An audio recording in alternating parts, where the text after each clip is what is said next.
Welcome to exam सहपाठी। आज के इस डेली घटना चक्र और समसामयिकी सार की क्लास में हम लोग महत्वपूर्ण करंट अफेयर्स और जीके का रिवीजन करेंगे। अगर आप यहाँ पे पहली बार आए हैं तो यूट्यूब पे हमें सब्सक्राइब कर सकते हैं। इसके अलावा टेलीग्राम, इंस्टाग्राम और फेसबुक पर भी आप हमें फॉलो कर सकते हैं। तो आइए स्टार्ट करते हैं आज की क्लास को। ऑयल इंडिया लिमिटेड के द्वारा कहाँ पर भारत के पहले शुद्ध हरित हाइड्रोजन प्लांट की शुरुआत की गई है? तो ये जो है शुरुआत की गई है किसके द्वारा? ऑयल इंडिया लिमिटेड के द्वारा। ऑयल इंडिया लिमिटेड का जो है मुख्यालय कहाँ पे है? तो ये आपके नोएडा में है, ठीक है।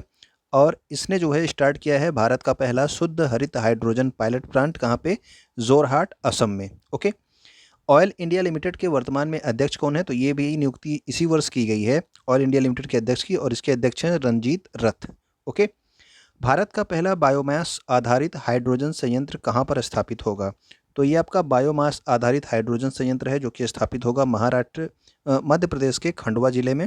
और एशिया का सबसे बड़ा बायो सीएनजी प्लांट ये आपका बायोमास आधारित हाइड्रोजन संयंत्र था जो कि खंडवा जिले में मध्य प्रदेश के।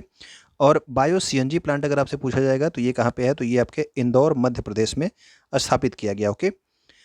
भारत का पहला ई वेस्ट इको पार्क कहाँ पे स्थापित किया गया? तो इसकी स्थापना की जा चुकी है कहाँ पे? नई दिल्ली में इसको स्थापित किया गया है। कौन सा? भारत का पहला ई वेस्ट इको पार्क। ओके। अगला हमारा है विश्व आर्थिक मंच के द्वारा जारी वैश्विक लैंगिक अंतराल सूचकांक यानी कि ग्लोबल जेंडर गैप इंडेक्स में। और इसमें जो है भारत की रैंक क्या है? तो भारत इसमें 135 रैंक पर है। और ये जारी कौन करता है? तो इसको जो है वर्ल्ड इकोनॉमिक फोरम यानी कि विश्व आर्थिक मंच जारी करता है वैश्विक लैंगिक अंतराल सूचकांक को। पहले नंबर पे इसमें कौन है? तो पहले नंबर पे आपका आइसलैंड है। नेल्सन मंडेला को भारत रत्न पुरस्कार से कब सम्मानित किया गया? तो नेल्सन मंडेला को भारत रत्न पुरस्कार से सम्मानित किया गया 1990 ईस्वी में। विश्व शांति फोरम 2022 का आयोजन कहाँ पे किया गया? तो इसका आयोजन किया गया है आपके चीन में, ठीक है। तो विश्व शांति फोरम का आयोजन हुआ है चीन में। किस अनुच्छेद के अंतर्गत राज्यपाल पद का प्रावधान किया गया है? तो राज्यपाल पद का प्रावधान आपके अनुच्छेद 153 के अंतर्गत किया गया है। इसमें कहा गया है कि भारत के प्रत्येक राज्य का एक राज्यपाल होगा और वो एक से अधिक राज्यों का भी राज्यपाल हो सकता है, यानी कि एक राज्यपाल एक से अधिक राज्य का राज्यपाल बन सकता है। ओके। आपको बताना है कि नेल्सन मंडेला दिवस जो है ये कब मनाया जाता है, किस तारीख को नेल्सन मंडेला दिवस होता है। अगला हमारा है राज्य लोक सेवा आयोग के अध्यक्ष और सदस्यों की नियुक्ति कौन करता है? तो जो आपका राज्य लोक सेवा आयोग होता है इसके अध्यक्ष और सदस्यों की नियुक्ति होती है आपके राज्यपाल के द्वारा। राज्यपाल जो है ये विधान परिषद में कितने सदस्यों को मनोनीत करता है? तो जो आपका राज्यपाल होता है ये विधान परिषद के जितनी कुल सदस्य संख्या होगी, कुल सदस्य संख्या के 1/6 सदस्य की नियुक्ति करता है, ठीक है ना। तो कुल सदस्य संख्या का 1/6 सदस्य की नियुक्ति कर सकता है कहाँ पे? विधान परिषद में राज्यपाल।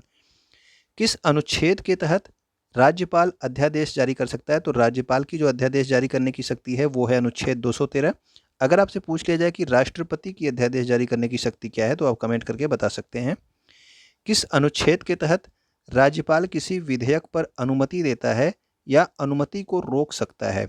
तो इसका क्या अर्थ है? तो जो आपका विधानसभा जो भी आपके विधेयक पारित करती है, ठीक है, उस विधेयक को अनुमति देकर उसको कानून बना देना, या फिर उसको जो है रोक सकता है, या फिर राष्ट्रपति के विचार के लिए उसे सुरक्षित रख सकता है।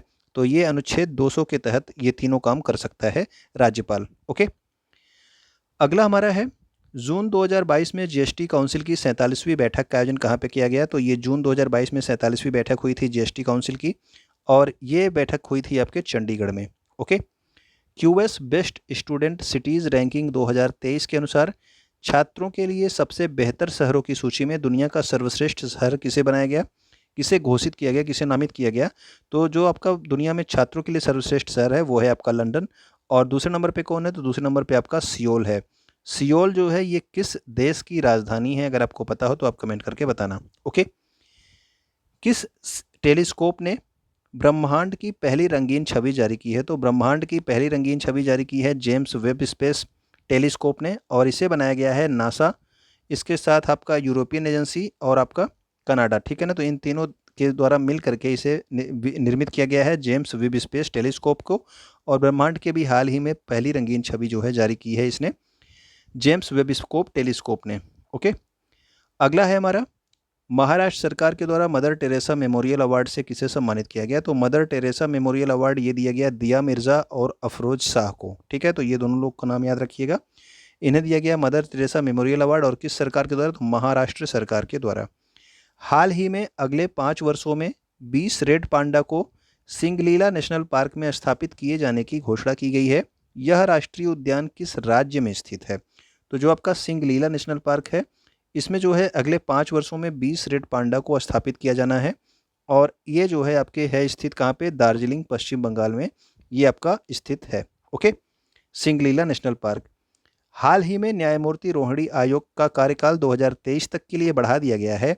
इस आयोग का संबंध किससे है? तो जो आपका न्यायमूर्ति रोहिणी आयोग जो बनाया गया है, ये अन्य पिछड़ा वर्ग यानी कि जो ओबीसी हैं उनका उपवर्गीकरण करने के लिए बनाया गया है, और इसका कार्यकाल अभी हाल ही में 2023 तक के लिए बढ़ा दिया गया। न्यायमूर्ति रोहिणी आयोग अन्य पिछड़ा वर्ग के उपवर्गीकरण के लिए। अगर आपसे पूछ लिया जाए कि बॉर्डर सिक्योरिटी फोर्स की स्थापना कब हुई थी, यानी कि बीएसएफ की स्थापना, तो ये हुई थी 1965 में। और बीएसएफ जो है ये किन सीमाओं की सुरक्षा करते हैं? तो बीएसएफ के जो जवान तैनात होते हैं ये भारत पाकिस्तान और भारत बांग्लादेश की सीमा पर तैनात होते हैं बीएसएफ के जवान। ओके, अंतर्राष्ट्रीय श्रम संगठन का मुख्यालय अगर आपसे पूछ लिया जाए, तो ये जो आपके देखिए यहाँ पे कुछ आपके संगठन दिए गए हैं जिनका मुख्यालय कहाँ पे है, तो सभी का मुख्यालय जेनेवा स्विट्जरलैंड में है। तो इसको ध्यान से देख लेंगे और स्क्रीनशॉट इसको ले लीजिएगा, और इसको 1-2 बार आप लोग देख लेंगे तो आपको याद हो जाएगा। अंतर्राष्ट्रीय श्रम संगठन का मुख्यालय भी जेनेवा स्विट्जरलैंड में है। विश्व स्वास्थ्य संगठन का भी मुख्यालय कहाँ पे है? जेनेवा स्विट्जरलैंड में, ये आपको हमेशा से याद होगा। विश्व मौसम विज्ञान संगठन जो है इसका भी मुख्यालय कहाँ पे है? तो इसका भी मुख्यालय आपके जेनेवा स्विट्जरलैंड में है। विश्व बौद्धिक संपदा सूचकांक वर्ल्ड इंटेलेक्चुअल प्रॉपर्टी ऑर्गेनाइजेशन, इसका भी मुख्यालय जेनेवा स्विट्जरलैंड में है। विश्व व्यापार संगठन वर्ल्ड ट्रेड ऑर्गेनाइजेशन का भी मुख्यालय कहाँ पे है? जेनेवा स्विट्जरलैंड में। इसके अलावा अंकटाड जो आपका है संयुक्त राष्ट्र व्यापार और विकास सम्मेलन United nation convention on trade and development, इसका भी मुख्यालय आपके कहाँ पे है? तो अंकटाड का भी आपके जेनेवा स्विट्जरलैंड में है। इसके अलावा जो है अंतर्राष्ट्रीय रेड क्रॉस समिति जो है इसका भी जो है मुख्यालय कहाँ पे है? तो इसका भी मुख्यालय आपके जेनेवा स्विट्जरलैंड में है। ठीक है ना, international committee on red cross कहाँ पे? जेनेवा स्विट्जरलैंड में। तो ये सारे जो आपके जेनेवा स्विट्जरलैंड में है, तो इन्हें आप याद रखेंगे। किस अंतरिक्ष एजेंसी के द्वारा चंद्रमा के लिए कैपस्टोन अंतरिक्ष यान न्यूजीलैंड से लॉन्च किया गया? तो याद रखना कि ये आपका नासा ने लॉन्च किया है, चंद्रमा के लिए लॉन्च किया है, पहली बात। और इसका नाम क्या है? तो कैपस्टोन अंतरिक्ष यान है। और कहाँ से लॉन्च किया गया ये भी इंपॉर्टेंट है, तो आपका न्यूजीलैंड से लॉन्च किया गया है, और चंद्रमा के लिए लॉन्च किया गया है। कैपस्टोन अंतरिक्ष यान नाम है। किसने लॉन्च किया है? तो नासा ने लॉन्च किया है। हाल ही में किस देश के प्रख्यात पुरातत्वविद और इतिहासकार डॉक्टर इनामुल हक का निधन हो गया? तो डॉक्टर इनामुल हक जो है ये बांग्लादेश के प्रख्यात इतिहासकार थे। 2010 में इन्हें भारत सरकार से क्या मिला था? पद्मश्री मिला था। और किस किस पे रिसर्च के लिए? तो टेराकोटा पे इनके काम के लिए जो है इनको पद्मश्री पुरस्कार प्रदान किया गया था।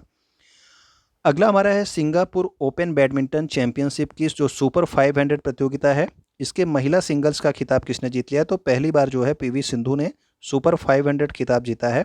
ठीक है, उपविजेता कौन है? तो वांग झीयी जो आपकी चीन की हैं, इनको हरा करके पीवी सिंधु ने सिंगापुर ओपन बैडमिंटन चैंपियनशिप जीत ली है। ओके, सर्वाइकल कैंसर का कारक क्वाड्रीवैलेंट ह्यूमन पेपोलिमा वायरस। ठीक है, तो इसके लिए एक वैक्सीन बनाई गई है, और QHPV quadrivalent human papilloma virus vaccine. और ये किसके द्वारा बनाई गई? तो ये बनाई गई है आपका serum institute of India Pune के द्वारा, और इसी कंपनी ने आपका कोविशील्ड का भी निर्माण किया था, आपको पता होना चाहिए। अगर मैं आपसे पूछ लूँ कि कोवैक्सीन का निर्माण किस कंपनी ने किया था, तो आप कमेंट करके हमें बता सकते हैं। 2023 में आईसीसी क्रिकेट विश्व कप की मेज़बानी कौन करेगा? अगर आपसे पूछ लिया जाए तो ये है आपका भारत देश। ठीक है, 2023 में जो आपका आईसीसी का क्रिकेट का विश्व कप होगा इसकी मेज़बानी भारत करेगा। 2023 में आपके जो आपके दक्षिण पूर्व एशियाई खेल हैं इनका आयोजन कहाँ पे किया जाएगा? तो दक्षिण पूर्व एशिया खेल साउथ ईस्ट एशियन जो आपके गेम्स हैं इनका आयोजन किया जाएगा आपके कंबोडिया में 2023 में।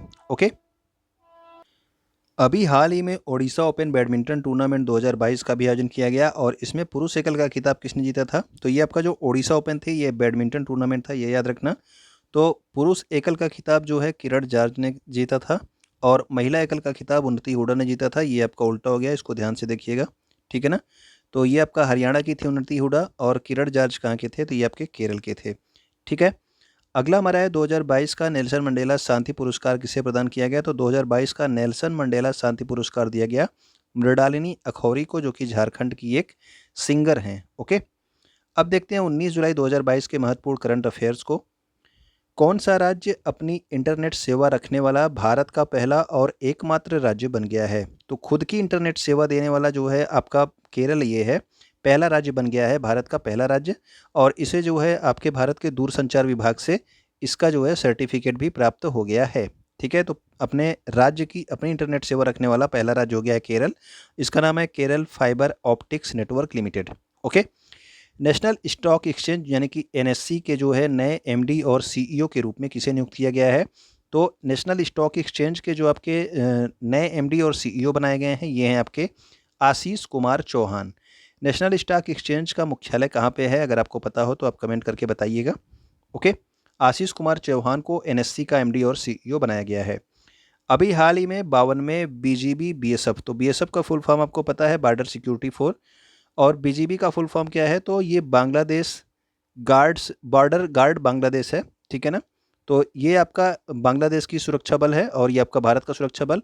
इनके महानिदेशक स्तर की अभी आपका सीमा सम्मेलन का आयोजन किया गया। ठीक है ना, इनकी आपकी बैठक का आयोजन किया गया और बीएसएफ के जो है आपके जो प्रमुख हैं पंकज कुमार, ये इसमें जो है इन्होंने भाग लिया था। ठीक, तो इसका आयोजन कहाँ पे किया गया? तो इसका आयोजन किया गया था आपका ढाका बांग्लादेश में। तो बीजीबी बीएसएफ की जो आपकी महानिदेशक स्तर की बैठक है, इसका आयोजन ढाका बांग्लादेश में किया गया। विश्व एथलेटिक्स चैंपियनशिप 2025 की मेज़बानी कौन करेगा? तो विश्व एथलेटिक्स चैंपियनशिप 2025 में जो है इसकी मेज़बानी करेगा टोक्यो जापान। और 2023 में कौन करेगा? तो 2023 में बुडापेस्ट करेगा। 2021 में जो आपका इसका गेम होना था विश्व एथलेटिक्स चैंपियनशिप, वो 2021 में नहीं हुआ था, अब ये 2022 में हो रहा है। और ये कहाँ पे हो रहा है? तो ये हो रहा है आपका ओरेगन यूएसए में। ठीक है ना, तो ओरेगन यूएसए में इसका आयोजन किया जा रहा है इस वर्ष 2022 में। 2021 में होना था, नहीं हुआ था विश्व एथलेटिक्स चैंपियनशिप। इस वर्ष ओरेगन यूएसए में इसका आयोजन किया जा रहा है। हाल ही में जगदीप धनखड़ को उपराष्ट्रपति पद का उम्मीदवार बनाया गया और इन्हें जो उम्मीदवार बनाया गया है, ये एनडीए के जो है एनडीए की ओर से उपराष्ट्रपति पद का उम्मीदवार बनाया गया। और जगदीप धनखड़ जो है ये काफ़ी चर्चा में रहते थे। ये किस राज्य के राज्यपाल के पद पर थे? तो ये पश्चिम बंगाल के राज्यपाल के पद पर थे जगदीप धनखड़। ओके, सर्बिया में पैरासीन ओपन ए शतरंज प्रतियोगिता 2022 को किस युवा भारतीय ग्रैंड मास्टर ने जीत लिया है? तो ये आर प्रज्ञानानंद ने जीत लिया। और ये कहाँ पे आयोजित हो रही थी? सर्बिया में पैरासीन ओपन ए शतरंज प्रतियोगिता थी ये। अगला हमारा है स्पेन में 41वें विला डी बोनस्क इंटरनेशनल शतरंज ओपन के विजेता कौन रहे हैं? तो ये रहे हैं आपके अरविंद चिदम्बरम। ठीक है, स्पेन में आयोजित हो रही थी 41वें विला डी बेनास्क इंटरनेशनल शतरंज ओपन। ठीक है ना, अरविंद चिदम्बरम। तो ये हमारे महत्वपूर्ण करंट अफेयर्स और जीके के रिवीजन थे। उम्मीद करता हूँ कि आपको अच्छे लगे होंगे। तो आप वीडियो को जरूर शेयर करेंगे अपने दोस्तों तक। वीडियो आप लाइक कर दीजिएगा अगर आप यहाँ तक देख रहे हो तो। और वीडियो को देखने के लिए आपका बहुत बहुत धन्यवाद।